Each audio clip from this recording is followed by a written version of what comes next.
Hello दोस्तों, कैसे हो आप लोग। आई होप सब बढ़िया होंगे और पढ़ाई कर रहे होंगे। चलिए, तो आज स्टार्ट करते हैं हम अपना नया chapter. Chapter number 8 of unit 2, E corporate governance. वैसे चैप्टर का नाम आपका कॉर्पोरेट गवर्नेंस लिखा होगा, बट वैसे वो ई कॉर्पोरेट गवर्नेंस है। अब यहाँ पे देखो, इस चैप्टर में क्या है। अच्छा, इसमें ध्यान रखना, जो टैक्समैन वाली बुक है उसमें से आपको टॉपिक ढूंढना पड़ेगा। ठीक है, उसमें कहाँ है, स्टार्टिंग में भी हो सकता है। जो कॉर्पोरेट गवर्नेंस की डेफिनेशन है ना, वहीं पे मिलेगा ये आपको। और सरप्राइज मत होना अगर वो चैप्टर ना भी मिले तो। ठीक है, चलिए एक बार देखते हैं। इसमें बेसिकली हम इस चैप्टर में, फिर से बता देता हूँ, chapter number 8 of unit 2, E corporate governance. इसमें बेसिकली 3 टॉपिक हैं। पहला है ई कॉर्पोरेट गवर्नेंस, सॉरी, ई कॉर्पोरेट गवर्नेंस नहीं, ई गवर्नेंस खाली। मुझे इसका डिफरेंस बताना था, मैं बार बार वही बोल रहा हूँ। E governance. सेकंड टॉपिक रहेगा ग्रीन गवर्नेंस। थर्ड टॉपिक रहेगा अपना क्लास एक्शन सूट्स। ठीक है, जो थर्ड टॉपिक है वो डीओ वाली बुक कहते हैं, एक्सटर्नल बुक में, टैक्समैन की बुक में वो शायद सब चैप्टर नंबर 7 में दे रखा है वो। ठीक है, तो पहला जो ई गवर्नेंस है और ग्रीन गवर्नेंस है वो उतने ज़्यादा इम्पोर्टेंट नहीं है, बट क्योंकि ये पिछले 2 सालों में नहीं आए हैं ज़्यादा, ये भी इम्पोर्टेंट बन जाते हैं। लेकिन जो अपना क्लास सूट है, जो क्लास एक्शन सूट्स हैं, वो जो थर्ड टॉपिक है वो आपका ज़्यादा इम्पोर्टेंट है। ठीक है, चलिए स्टार्ट करते हैं। ऑल दो बहुत इजी है ये वाला, ये पहले 2 टॉपिक इजी हैं, तो इसको हम थोड़ा सा फास्ट करेंगे। और जो अगले टॉपिक्स हैं, जो लास्ट वाला टॉपिक है, उसको हम थोड़ा इजी वे में करेंगे, थोड़ा आराम से करेंगे, रिलैक्स होकर करेंगे, क्योंकि वो इंपॉर्टेंट है और थोड़ा टेक्निकल भी है। उसमें कंपनी सेक्ट के चीज़ें भी आ जाती हैं, प्रोविजन भी आ जाते हैं। ठीक है, चलिए। ई गवर्नेंस, सॉरी बार बार मुंह से ई कॉर्पोरेट गवर्नेंस निकलता है, लेकिन ई गवर्नेंस है ये। अब ई गवर्नेंस, ई का मतलब जनरली आपको क्या मिलेगा, इलेक्ट्रॉनिक। ठीक है, और यहाँ पे भी इसका मतलब इलेक्ट्रॉनिक गवर्नेंस है। लेकिन जो हमने लास्ट क्लास में जो गवर्नेंस वाले चैप्टर में पढ़ा था, कॉर्पोरेट गवर्नेंस वाले में, वहाँ पे क्या था, गवर्नेंस की बात कहाँ की जा रही थी, सिर्फ कंपनियों के लिए। जो कंपनियां हैं, जो बिजनेसेस हैं, जो धंधा कर रही हैं कंपनियां, ठीक है, कोई भी सेक्टर का, उनके अंदर काम कैसा होना चाहिए, उनके ऑडिट कैसे सही से होनी चाहिए कि नहीं होनी चाहिए, वो सब था। कि सारी चीज़ें सच्चाई से और अच्छाई से काम होना चाहिए, किसमें, कंपनियों में या फिर फर्म्स में, जो भी है, कॉर्पोरेट्स में। ये जो टॉपिक है, ये ई गवर्नेंस, ये है गवर्नमेंट के हिसाब से, कि गवर्नमेंट कैसे अपनी गवर्नेंस को सही कर सकती है। ठीक है, और कैसे सही करती है, कैसे चलाती है आजकल के डेट में, इलेक्ट्रॉनिकली। मतलब आजकल आप देखोगे, आपको सारे काम, फॉर्म्स वगैरह आप ऑनलाइन भर देते हो। अब जाके किसी को बीच में पैसे देने की ज़रूरत ही नहीं पड़ती। बहुत से चीज़ें ऐसी हैं, जैसे आप आरटीओ का एग्जांपल ले लो। ठीक है, आप जाते हो अपना लाइसेंस वाइसेंस बनवाने, तो वहाँ पे क्या होता है, पहले जाते थे वहाँ पे, फॉर्म भरते थे, एक फॉर्म भरोगे, फिर उसके बाद दूसरा फॉर्म भरोगे, फिर दूसरे काउंटर जाओगे, फिर बहुत सारे प्रोसेस होते थे। उसमें क्या होता था, काफ़ी करप्शन के भी चांसेस होते थे। 100 रुपये फीस के आपसे 500 रुपये ले लेते थे, है ना, बाहर के जो दलाल बैठे होते थे।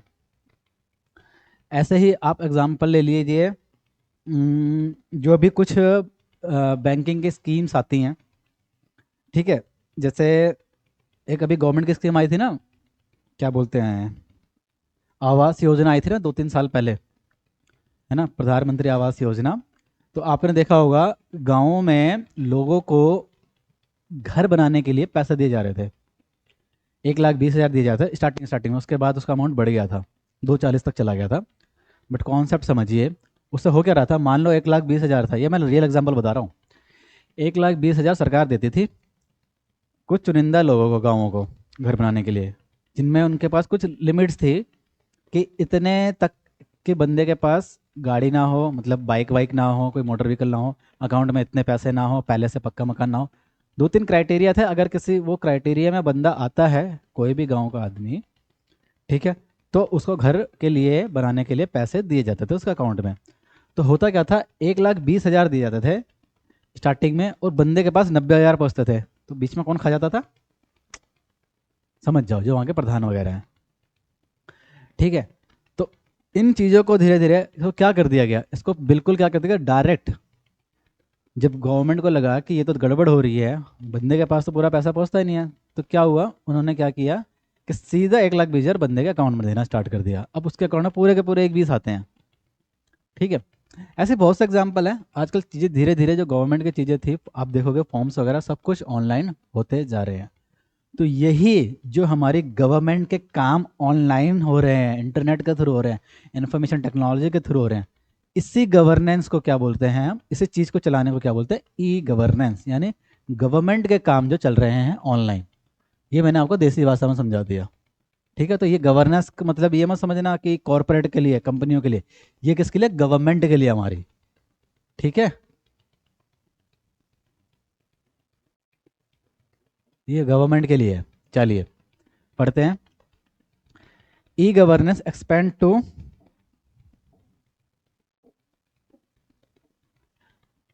Expends to electronic governance. इसको मतलब ई गवर्नेंस का मतलब क्या है, ई से मतलब क्या, इलेक्ट्रॉनिक गवर्नेंस। ठीक है, is integration of information and communication technology, यानी इसको शॉर्ट में बोल दिया आईटीसी, आईसीटी।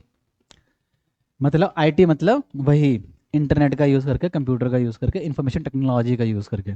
ठीक है, in all the process with aim to enhancing government ability to address the needs of general public. यानी आईटी को यूज़ करके, इंफॉर्मेशन टेक्नोलॉजी को यूज़ करके गवर्नमेंट अपना काम ऐसा कर रही है ताकि उसकी एबिलिटी बढ़े, जनरल पब्लिक के लिए, उनके नीड्स को पूरा करने के लिए गवर्नमेंट की एबिलिटी बढ़े, ताकि वो जल्दी से जल्दी और सही से सही और अच्छे से अच्छा काम तरीके से उनको सारी फैसिलिटी गवर्नमेंट प्रोवाइड कर सके। ठीक है, the basic purpose of the e governance is to simplify the process of all. Simple सी बात है, हर प्रोसेस को इजी करना, यही कॉर्पोरेट ई गवर्नेंस का पर्पस है। मैनुअली कोई काम हो रहा है, कोई दफ्तर में जाके काम हो रहा है, तो आप जानते हो कितने लाइनें लगती हैं, कितने धक्के खाने पड़ते हैं, और गवर्नमेंट ऑफिस में कैसे काम होते हैं, ये मुझे बताने की ज़रूरत नहीं है। आपने 12th के बाद बहुत सी चीज़ों में फेस हो सकता है किया हो सकता है ना भी किया हो, क्योंकि आपको पहले का प्रोसेस ही नहीं पता हो, आप इस जनरेशन के हो। हम जानते हैं कि पहले के टाइम पे ना एक एक फॉर्म भरने में पता नहीं कितने कितने लाइन लगती थी, और कभी ऐसा होता ही नहीं था यार कि एक चीज़ एक बार में हो जाए। मन बना के घर से आते थे कि क्या पता हो भी जाए ना भी हो काम। काउंटर तक पहुंचो तो कहेगा सर ये तो है ही नहीं आपके पास, ये तो है ही नहीं, जबकि उस चीज़ की रिक्वायरमेंट भी नहीं होगी ना, बोल देगा ये वाला डॉक्यूमेंट तो आपने लगाया नहीं, ये तो लगाया नहीं, कल आना परसों आना। ठीक है, तो इन्हें सबको करने के लिए कि सब कुछ सिंप्लीफाई हो जाए, सारे प्रोसेस सिंप्लीफाई हो जाएं। ठीक है, कौन से प्रोसेस, गवर्नमेंट के प्रोसेस, सिटीजन के लिए कुछ प्रोसेस बने हुए हैं, बिजनेसेस के लिए कुछ प्रोसेस बने हुए हैं गवर्नमेंट के। ठीक है, कुछ नेशनल प्रोसेस हैं, स्टेट लोकल लेवल, जितने भी लेवल पे गवर्नमेंट काम कर रही है या फैसिलिटी प्रोवाइड कर रही है, वो सारे लेवल पे काम सिंप्लीफाई हो जाए। ठीक है, बहुत सिंपल कॉन्सेप्ट है, कोई इसमें टेक्निकल पॉइंट है नहीं, बहुत सिंपल कॉन्सेप्ट है जो कि आपको याद रहेगा। इसीलिए मैं इस पर इतना फोकस नहीं करूँगा, बस ये बता रहा हूँ क्योंकि ये 2-3 साल से नहीं आया है, तो ये इंपॉर्टेंट बन जाता है। अदरवाइज ये इंपॉर्टेंट उतना नहीं था आपके लिए। ये आप वैसे भी कर सकते थे अगर आपको थोड़ा भी कॉन्सेप्ट पता है तो। चलिए, इंपॉर्टेंस, इंपॉर्टेंस ठीक है, पहला इंपॉर्टेंस क्या है, सीधी सी बात है यार, देखो इंपॉर्टेंस क्या होती है, information delivery is simplified. Government को कोई इन्फॉर्मेशन देनी है तो क्या करेगी, वो साइट पर डाल देगी, अपने उनके चैनल्स पर डाल देगी। गवर्नमेंट के कुछ इंस्टाग्राम पेज भी होते हैं, फेसबुक पेज भी होते हैं। ठीक है, सोशल मीडिया पे भी गवर्नमेंट होती है, ट्विटर पे होता है, तो वो वहाँ डाल देते हैं, सबको पता चल जाता है। फॉर एग्जाम्पल, जैसे जो इनकम टैक्स की ड्यू डेट होती है एक इंडिविजुअल के लिए, वो होती है 31 जुलाई। अगर वो चेंज करनी है, क्या कई बार क्या होता है ना, जब रिटर्न लास्ट डेट पे ना गवर्नमेंट क्या करती है, 1-2 हफ्ते डेट बढ़ा देती है कि भाई लास्ट डेट तक लोग नहीं भर पाए रिटर्न, तो डेट बढ़ा दो। पहले होता था, अब 2 साल से ऐसा नहीं हो रहा। जस्ट एग्जाम्पल दे रहा हूँ, समझिए। तो वो क्या करेगी, वो ट्विटर पे ट्वीट कर देगी, और अपने साइट पे, जो भी इनकम टैक्स की साइट है, वहाँ पे एक लाइन लिखी हुई आ जाएगी कि due date has been extended to this and this date. यानी इनकम टैक्स फाइलिंग की ड्यू डेट आज आज की जगह 1 हफ्ते बाद की रख दी है। ठीक है, तो कितना ईजी हो गया ना बताना। नहीं तो आज से 25 साल पहले क्या होता होगा, लोग हाथ से भर के रिटर्न ले जाते थे। ठीक है, रिटर्न अपनी भर के जो भी फॉर्म होता था 5-10 पेज का, जो अलग अलग इनकम टैक्स के रिटर्न्स के फॉर्म्स होते हैं ना, अलग अलग लोगों के लिए अलग अलग फॉर्म्स होते हैं। तो वो फॉर्म्स भर के लोगों को मैन्युअली ले जाने पड़ते थे, लाइन में लग लग के इनकम टैक्स में जमा कराना पड़ता था वो फॉर्म। उससे पहले टैक्स भी पे कराना पड़ता था बैंक में, चालान भर भर के। चालान का मतलब होता है कि रसीद भरना, ताकि बैंक में आप पेमेंट कर पाओ कि हाँ भाई मेरा इनकम टैक्स नंबर ये है, यानी पैन नंबर ये है, मेरा इतना इनकम टैक्स बनता है। ठीक है, तो अब कितना इजी हो गया ना, कोई भी चीज़ हो, चाहे वो इन्फॉर्मेशन ट्रांसफर करना हो, चाहे फॉर्म भरना हो, चाहे आईटीआर को फाइल करना हो, या उसकी ड्यू डेट आगे बढ़ी नहीं बढ़ी, जो भी इन्फॉर्मेशन है कितना सिंप्लीफाई वे में आपको डिलीवर हो जाती है। ठीक है, बहुत सिंपल पॉइंट है यार, कोई इसमें टेक्निकलिटी है नहीं। चलिए, it gives varied departments information to the public and help to decision making. अलग अलग डिपार्टमेंट को इन्फॉर्मेशन आराम से पहुंच जाती है और उसमें डिसीजन मेकिंग में गवर्नमेंट को आसानी होती है। It ensure citizen participation at all level of governance. अब देखो, ये क्या करता है, सिटीजन का पार्टिसिपेशन भी ले लेता है। कुछ साइट्स, कुछ ऐसी स्कीम्स होती हैं, या कई बार आपने देखा ना कि अपने रिव्यू दो इस स्कीम्स के लिए। जैसे आपने गवर्नमेंट साइटों पर तो कम विजिट किया होगा, मैं जानता हूँ। आपने नॉर्मली आपने अमेजोन से एक प्रोडक्ट खरीदा, मैं एग्जांपल दे रहा हूँ, ये चीज़ होती है गवर्नमेंट साइट पे, फिर बाद में वही बताऊंगा। अमेजोन से एक प्रोडक्ट खरीदा, खरीदने के बाद आपके पास डिलीवर हो गया। डिलीवर होने के बाद जब आप वापस जाते हो उस प्रोडक्ट के एप्लीकेशन खोलते हो, तो वहाँ पे लिखा हुआ था ना कि कितना, इस प्रोडक्ट को आप कितना स्टार रेटिंग दोगे, प्रोडक्ट की रेटिंग भी आती है ना। इसी तरह से गवर्नमेंट भी अपने पोर्टल्स पे ना सजेशन वाले टैब बनी होती है उनकी, कि अगर जैसे एज ए पब्लिक कोई स्कीम निकाली है गवर्नमेंट ने, ठीक है, कोई उज्ज्वला योजना या कुछ भी निकाला है, जो भी स्कीम है उसके लिए, एज ए पब्लिक आपको, as a consumer, as a जनता, आपको कुछ बोलना है कि हाँ सर इस स्कीम में ये चीज़ सही है नहीं है। तो इससे आप भी अपने सजेशन गवर्नमेंट को जल्दी दे पाते हो। ठीक है, तो आपका पार्टिसिपेशन भी हो जाता है गवर्नमेंट की पॉलिसीज़ में और उनके एग्जीक्यूशन में। चलिए next, it leads to automated services to all the works of public welfare. ये तो बहुत सिंपल सी बात है, ऑटोमेटेड हो जाता है। ऑटोमेटेड का मतलब क्या समझते हो, सारी चीज़ें इंटरनेट से हो जाती हैं, आईटी का यूज़ हो जाता है, इंफॉर्मेशन टेक्नोलॉजी, ऑटोमेटेड हो जाता है। अब ऐसा तो नहीं है कि कोई बंदा फॉर्म भरने के लिए आपको जाना पड़ेगा, ऑटोमेटिक है, आपने फॉर्म भरा, वहाँ पे चला गया, वहाँ से वेरीफाई होके आपके पास उसका रिसीट आ गई। ऑटोमेटेड है, किसी को कुछ तो करना नहीं पड़ा, ना आपको डिपार्टमेंट जाना पड़ा, गवर्नमेंट के दफ्तर जाना पड़ा, सरकारी दफ्तर, ना सरकारी दफ्तर के बंदे से चिक चिक करनी पड़ी, ऑटोमेटिक हो गया ना सारा। तो जो आईटी में होता है ना, जो कंप्यूटर को, इंटरनेट को यूज़ करके जो सिस्टम बनाए जाते हैं, जो एप्लीकेशंस बनती हैं, इन्हीं चीज़ों को ही ऑटोमेटिक बोलते हैं, ऑटोमेट होना, कि बिना लोगों का, बिना ज़्यादा लोगों के इन्वॉल्व हुए सिस्टम को ऑटोमेट कर दिया। जो काम 10 बंदे एक एक लेवल पर करते थे, अब क्या करता है कंज्यूमर खुद ही, एक पब्लिक खुद ही फॉर्म भरती है और सारा चीज़ हो जाता है। मैंने खुद आरटीओ के साइट पर मान लो फॉर्म भरा अपने लाइसेंस बनवाने के लिए या रिन्यू करवाने के लिए, फॉर्म भरा, उसके बाद मेरे पास रसीद आ गई और डेट भी आ गई कि आपको कब जाना है विजिट करने।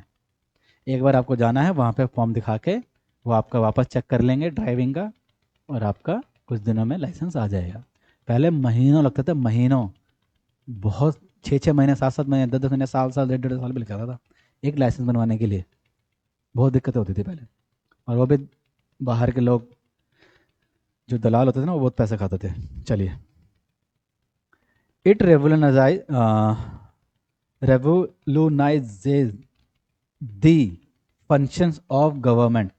मतलब एक रेवोल्यूशन आ गई है, जब से सब चीज़ें इंटरनेट पे हुई हैं तो रेवोल्यूशन आ गई है। अब आपको काम जल्दी होता है, आपको किसी को ब्राइब नहीं देनी पड़ती, रिश्वत नहीं देनी पड़ती। तो ये रेवोल्यूशन है एक तरह से, क्योंकि जो प्राइवेट प्लेयर्स हैं, जो प्राइवेट कंपनियां हैं, वो तो देखो इंटरनेट पे चली रहती है, बहुत पहले से उन्होंने इंटरनेट पर काम करना कर दिया था, फास्ट होता था काम। जैसे कि बैंकों का एग्जाम्पल ले लो, आप भी जानते हो, जोक मैं भी जानता हूँ। एसबीआई के पास आप गए, एसबीआई ने बोल दिया कि लंच हो गया, आप कल आना, लंच के बाद आना। ठीक है, अभी वो मीम आया था ना बिल गेट्स का, कि बिल गेट्स गया एसबीआई खरीदने, और उसने बोला कि मुझे एसबीआई खरीदनी है, तो एसबीआई के स्टाफ ने बोला कि सर अब तो लंच हो गया, अब कल आना। ठीक है, तो वही है कि अब गवर्नमेंट के लोग बस ये है कि प्राइवेट लोगों ने पहले अडॉप्ट कर लिया है इंटरनेट को यूज़ करना, आईटी सिस्टम को यूज़ करना, और गवर्नमेंट ने थोड़ा लेट अडॉप्ट किया है। लेकिन जब अडॉप्ट किया तो पूरा काम में ही रेवोल्यूशन आ गया। ठीक है, बस रेवोल्यूनाइज हुआ है काम, और कुछ नहीं है इसमें। Public can get their work smartly done and save their time. Work जल्दी से काम हो जाता है और टाइम बच जाता है, सिंपल सी बात है। इट कट्स मिडल मैन, जो बिचौलिया होते थे पहले, ब्राइबरी, रिश्वतखोरी, ये ख़त्म हो गई इसकी वजह से, सारा काम ऑनलाइन होने लग गया। एक एग्जांपल देता हूँ, अभी अभी हुआ है जो कुछ दिनों पहले, कुछ टाइम पहले ही। अब इनकम टैक्स में ना नोटिस आते थे पहले, तो नोटिस का रिप्लाई लिख के जाना पड़ता था डिपार्टमेंट सबमिट कराने। अब क्या किया है, अब उस चीज़ को ऑनलाइन कर दिया है।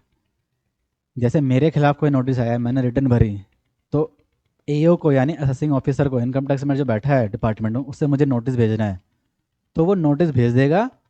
और मेरा नोटिस कौन भेजेगा मुझे भी नहीं पता होगा। देखो अब इससे क्या फ़ायदा हुआ कि इससे वो मुझे डायरेक्ट कांटेक्ट ही नहीं कर पाएगा पैसे खाने के लिए। ठीक है, मैं उसी नोटिस को अपनी साइट पे जाके उसी नोटिस का रिप्लाई कर दूंगा, सारे डॉक्यूमेंट मैं साइट पे ही फाइल कर दूंगा, अपलोड कर दूंगा। पहले पूरे का पूरे इतने इतने गट्ठर पे जाते थे। ये तो कम बोल रहा हूँ, जब बहुत बड़ी बड़ी कंपनियों का ना जब स्कैम होते हैं, समझ रहे हो, जब धोखाधड़ी होती है, स्कैम्स आगे पढ़ेंगे हम, तो उस केसेस में जब कंपनियों को इनकम टैक्स अथॉरिटी नोटिस देती थी कि अपनी बुक्स लेके आओ, तो उन कंपनियों को, अब सोचो बड़ी बड़ी कंपनियों को कितने बड़े रजिस्टर बनेंगे जिनकी रोज की ट्रांजेक्शन करोड़ों करोड़ होती है। उनका अगर इनकम टैक्स में केस फंस गया, तो उनको अगर बोल दिया कि अपने लेजर लेके आओ, तो उनके लेजर कितने बड़े बड़े होते होंगे। ठीक है, तो अब वो क्या हो गया, वो इजी हो गया। और वो जो एओ था, जो असेसिंग ऑफिसर था, अब वो क्या करेगा, वो पैसा खा ही नहीं पाएगा। क्यों? क्योंकि ऑनलाइन हो रहा है। अब इस मेरे को भी नहीं पता कि मेरा एओ कौन है, मेरा केस किसके पास गया, किसने नोटिस भेजा है, उसे भी नहीं पता कि मैं नोटिस किसको भेज रहा हूँ। उसके पास एक फाइल नंबर आता है कि इस फाइल में गड़बड़ लग रही है, वो फाइल भेज देते, उस फाइल का अगेंस्ट एक नोटिस भेज देता है। ये मैं थोड़े बहुत प्रैक्टिकल चीज़ें बता रहा हूँ, ऑल्दो टॉपिक बहुत ईजी है ये वाला। कि जो आप ये वीडियो देख रहे हैं, इस वीडियो को बनाने में हमारी बहुत मेहनत है। क्लास को रिकॉर्ड करने से लेके एडिटिंग तक, नोट्स को बनाने तक काफ़ी मेहनत है।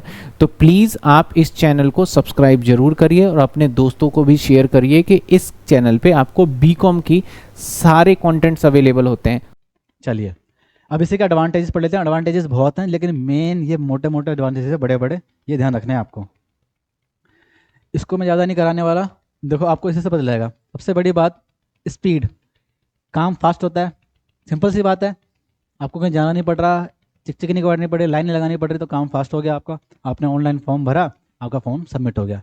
नहीं तो आप फॉर्म का पहले प्रिंट निकालते, वो प्रिंट, कई बार तो प्रिंट फॉर्म लेने भी जाना पड़ता था। ठीक है, जैसे आज भी जाना पड़ता है बैंकों का, अगर आपको बैंक में खाता खुलवाना तो एक फॉर्म, बैंक का ही फॉर्म होता है।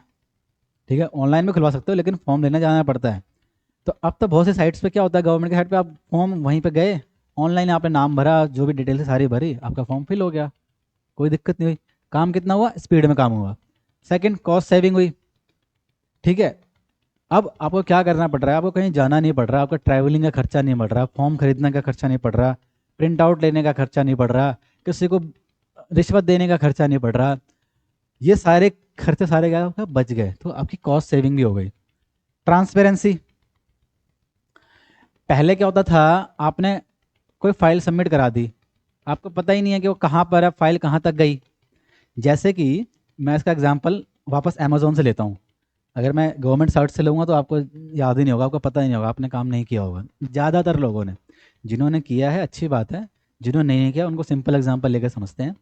ट्रांसपेरेंसी मतलब, आपने ऑर्डर किया अमेज़ोन से, मान लो शूज़ ऑर्डर करें। अब शूज़ ऑर्डर करते आपको स्टेटस आता है ना, पूरा स्टेटस, कि अभी मेरा शूज़ कहाँ है, अभी वहाँ से शिप हुआ है कि नहीं हुआ, गोदाम से शिफ्ट हुआ है कि नहीं हुआ, शिप फिर वहाँ से डिलीवरी के लिए निकल गया कि नहीं निकल गया बंदा। भाई डिलीवरी के लिए निकल गया तो आज कितने बजे तक आएगा, 6 से 8 के बीच में आएगा। उसके बाद हमें पता चलता कि डिलीवरी हो गई या नहीं हो गई। तो ट्रांसपेरेंसी कितनी, सब कुछ पता है ना हमारे डॉक्यूमेंट के बारे में, कि क्या कहाँ पर है, हमारा प्रोडक्ट कहाँ पर है। ऐसे ही जब गवर्नमेंट के कुछ मतलब साइट्स हैं, ऑनलाइन काम होने से क्या हो गया कि हमें ट्रांसपेरेंट रहता है कि हमारा काम कितना आगे बढ़ा और कितना नहीं बढ़ा। वहाँ पे स्टेटस शो हो जाता है कि पेंडिंग में चल रहा है आपकी एप्लीकेशन की नहीं। फॉर एग्जाम्पल, एक और एग्जाम्पल ले लेते हैं।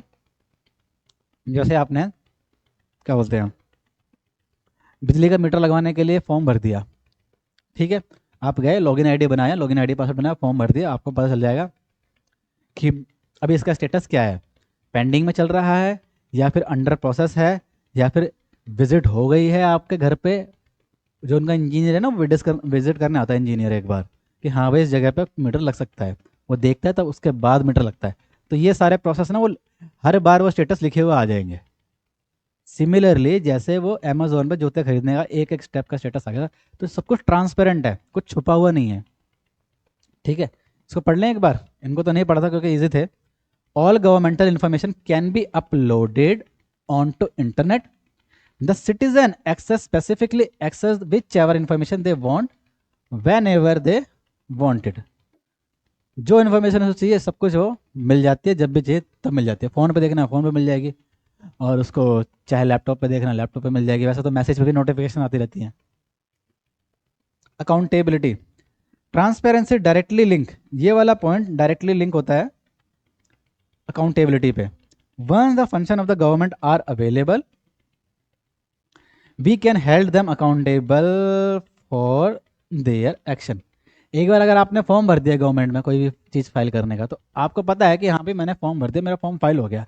अब अगर कोई दिक्कत होगी तो मैं जाके बोलूँगा देखो मैंने फॉर्म भर रखा लेकिन मेरा काम आज तक नहीं हुआ, ये देखो सर काम होना था 3 दिन में, ये देखो 1 हफ्ते बाद मैं आपके पास आ रहा हूँ, है ना। आप जाके उनको डांट भी सकते हो, डांट तो मतलब उनको जाके बोल सकते हो कि तुम्हारा काम नहीं हुआ, देखो 3 दिन लिखा था 7 दिन हो गए मेरा काम नहीं हुआ, ठीक है। तो अकाउंटेबल ठहरा सकते हो कि तुम्हारी वजह से काम नहीं हुआ डिपार्टमेंट, मैंने तो अपना काम कर दिया था, मेरा काम था फॉर्म फाइल करना, मैंने फॉर्म फाइल कर दिया, ठीक है।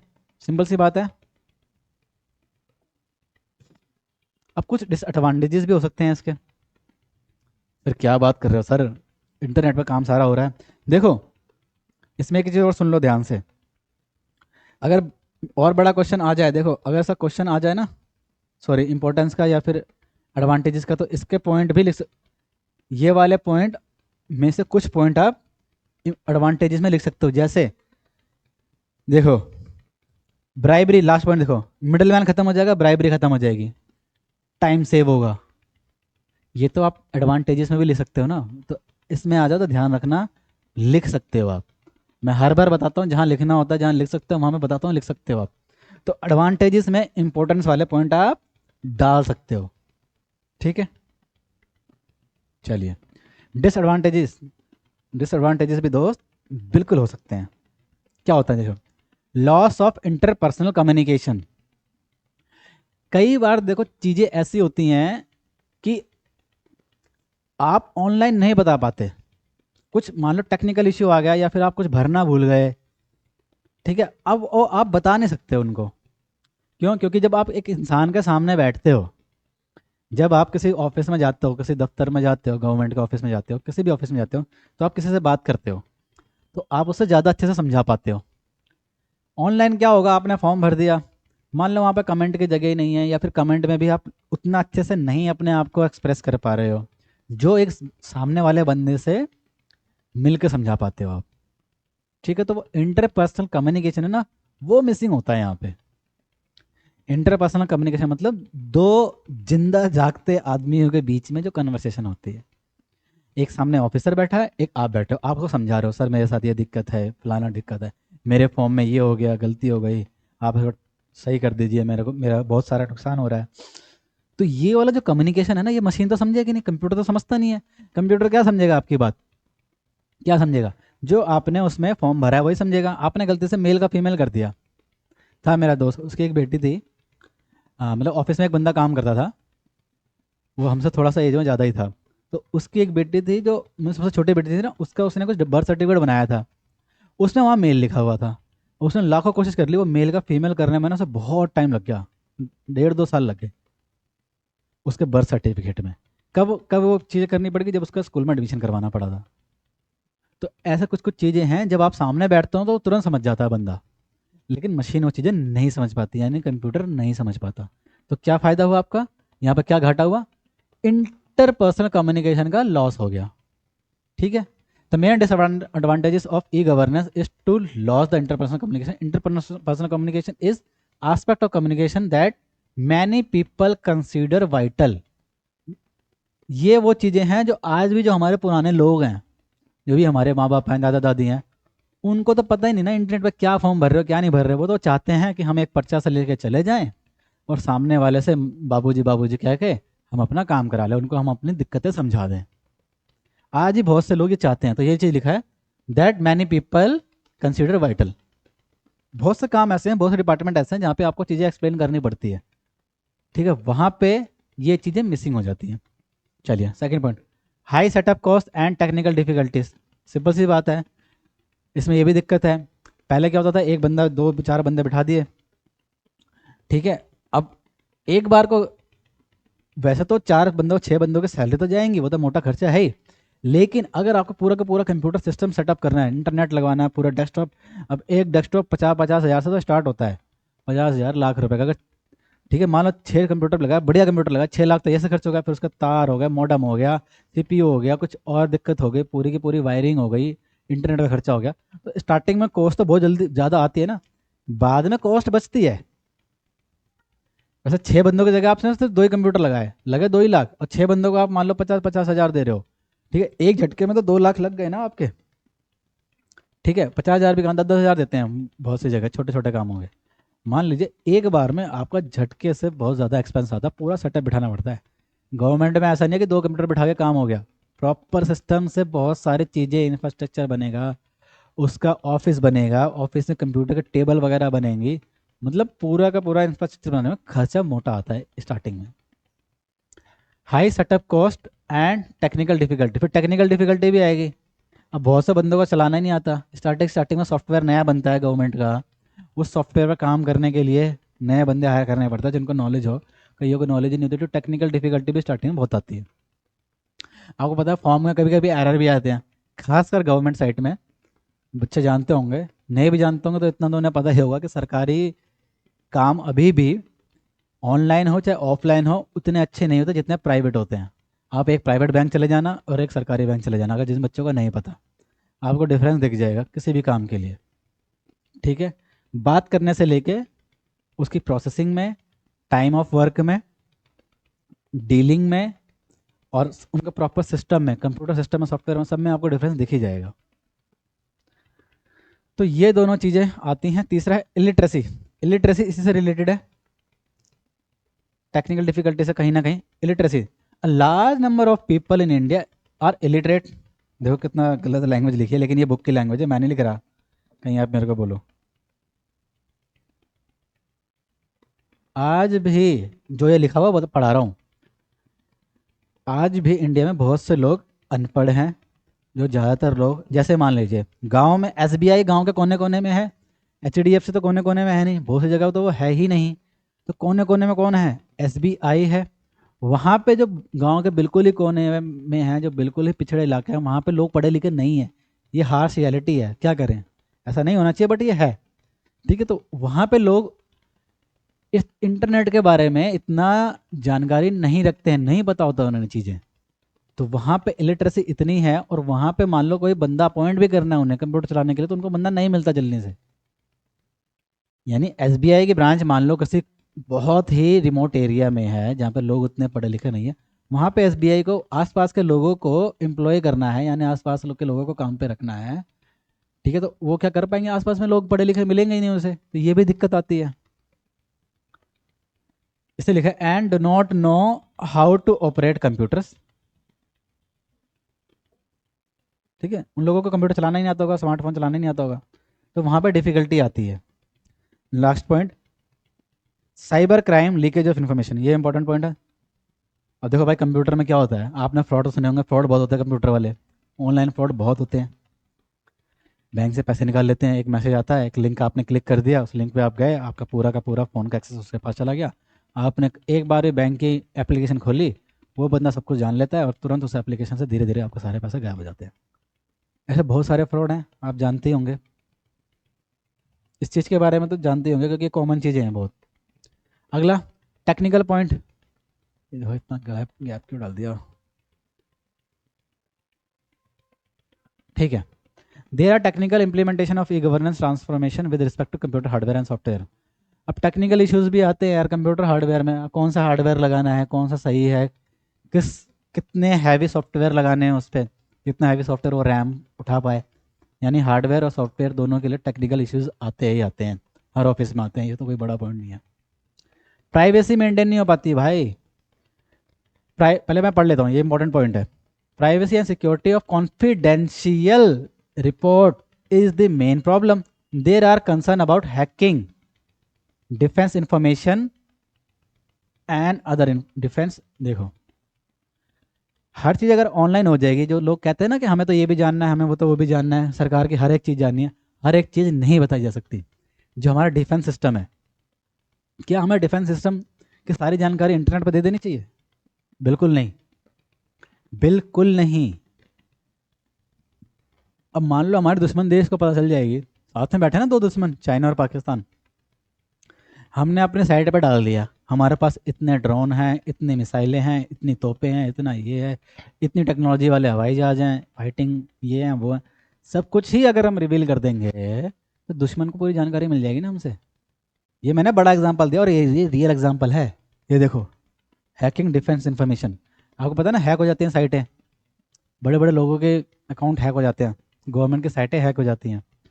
हमारी गवर्नमेंट की शायद आधार कार्ड वाली जो UAID वाली साइट है, UIDAI, उसकी साइट है, वो भी हैक हो गई थी एक बार। तो एक ये इशू है, बहुत सी इन्फॉर्मेशन ऐसे होते हैं जो हैक नहीं होनी चाहिए लेकिन वो हैक हो जाती हैं। बहुत से ऐसे गवर्नमेंट पोर्टल है, हमारा ही डाटा है, आधार कार्ड का डाटा है, अगर मान लो आधार कार्ड का जो साइट है UIDAI, उसकी साइट किसी ने हैक कर ली, तो हम लोगों का डाटा भी तो हैक कर लिया उसने। कल को हमारे आधार नंबर को हैक करके उससे अकाउंट की डिटेल निकलवा सकता है, उसी आधार नंबर से फ़ोन अगर नंबर से पता चल गया, उन दोनों को मिला के वो हमारे अकाउंट से पैसे तक निकलवा सकता है। और ये होता था और अभी भी होता है। तो इससे एक घाटा तो ये भी हो ना कि हमारी इन्फॉर्मेशन कहीं अगर एक बार लीक हो गई तो हमें दिक्कत हो जाएगी। इवन हमारी पर्सनल इन्फॉर्मेशन भी हो सकती है और गवर्नमेंट की भी इन्फॉर्मेशन हो सकती है। जैसे डिफेंस का मैंने एग्जांपल लिया, हमारे डिफेंस मिनिस्ट्री का अगर कोई इन्फॉर्मेशन लीक होगी तो हमारे लिए कितना बड़ा थ्रेट है। ठीक है। Security, security of information system against the disclosure of destruction of data. मान लो सिक्योर नहीं रखा हमने अपना सिस्टम, ऑनलाइन सिस्टम, और ऐसा कुछ हो गया, किसी ने हैक कर लिया या फिर वायरस आ गया और पूरा का पूरा सिस्टम ही क्रैश कर गया, पूरा का पूरा डाटा उड़ गया, डिस्ट्रक्शन ऑफ डाटा, ये हो सकता है ना, ये भी एक दिक्कत है। Lack of training and qualification, ये वाला पॉइंट तो यहीं से आ गया यार, इलिटरेसी से ही आ गया वाला पॉइंट तो, कि लोगों के पास उतनी ट्रेनिंग, उतनी क्वालिफिकेशन नहीं है कि हर कोई इंटरनेट पर उतने अच्छे से काम कर पाए, उतने अच्छे से फॉर्म फाइल कर पाए, या फिर गवर्नमेंट के साइड के लोग भी इतने तगड़े नहीं होते। आप जानते हो ना, SBI में जाओगे तो वो कैसे टाइप करेंगे। मैं किसी का मजाक नहीं उड़ा रहा, एक रियलिटी बता रहा हूँ। अब तो फिर भी कुछ लोग अच्छे आ गए हैं। आज से 10-12 साल पहले हम अपना ड्राफ्ट बनवाने जाते थे। मैं आपको एग्जांपल बताता हूँ। हमारे को CA इंस्टीट्यूट में ना फीस को ड्राफ्ट के वे में पे करना होता था, अब तो हम ऑनलाइन कर देते थे पे। पहले क्या होता था, पहले हमें ड्राफ्ट बनवाना पड़ता था, वो ड्राफ्ट का फॉर्म, एग्ज़ाम फॉर्म भरना पड़ता था, हम जाते थे मैनुअली कराने जमा अपने CA इंस्टीट्यूट, या तो विश्वास नगर या फिर ITO। दिल्ली वाले बच्चे समझ सकते हैं। यानी कोई भी काम ड्राफ्ट बनाकर होता था। अब ज़्यादातर गवर्नमेंट साइट से भी आपने ऑनलाइन अपने इंटरनेट बैंकिंग डाली या फिर क्रेडिट कार्ड डाला या फिर UPI से पेमेंट कर दी। पहले ऐसा नहीं होता था, पहले आप ड्राफ्ट बनवाते थे। तो जब हम ड्राफ्ट बनाने जाते थे ना, तो ड्राफ्ट बनाने के लिए सामने वाला जो कंप्यूटर बैठा होता था, SBI का बंदा, वो कहता कैसे बनाता था, जैसे मान लो मेरा नाम लिखना है अजय कुमार, तो कैसे लिखता था वो, AJAYKUMMAR,